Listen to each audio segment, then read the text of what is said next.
మీకైతే నచ్చుతుందో లేదో కానీ నాకైతే మస్తు ఇష్టమండి పాశం అంటే. ఇంకా మేమైతే పాశం అంటాం. కొందరు తాలికల పాశం అంటారు. ఇంకా ప్రాంతాన్ని బట్టి పేరైతే పెట్టుకుంటారు.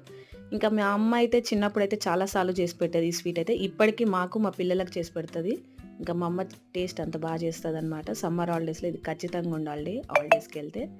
ఇక గోధుమ పిండినైతే తడిపేసి ఇలా తాలికల్లా చేసుకోవాలి. కొందరైతే 1 డే బిఫోర్ చేసుకుంటారు. ఇదైతే వినాయక చవితికే చేసుకుంటారు ఎక్కువ మందైతే. మేమైతే ఎప్పుడు నచ్చితే స్వీట్ తినాలన్నప్పుడు ఇదైతే చేసుకుంటాం. ఇంకా ఎసరు పెట్టేసి ఎసరు మరుగుతున్నప్పుడైతే మనం ముందుగా చేసి పెట్టుకున్న తాలికలనైతే ఆ వాటర్‌లో వేసి మంచిగా ఉడకనివ్వాలండి.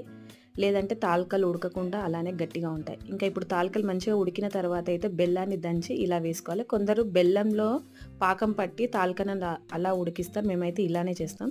ఇంకా ఇప్పుడైతే గోధుమ పిండిని కొంచెం వాటర్‌లో కలిపి ఈ తాలికల దాంట్లో వేసి కలిపేసి కొబ్బరి తురుము, ఇలాచీల పొడి, అన్నీ డ్రై ఫ్రూట్స్ పైనుంచి నెయ్యి వేసి తింటే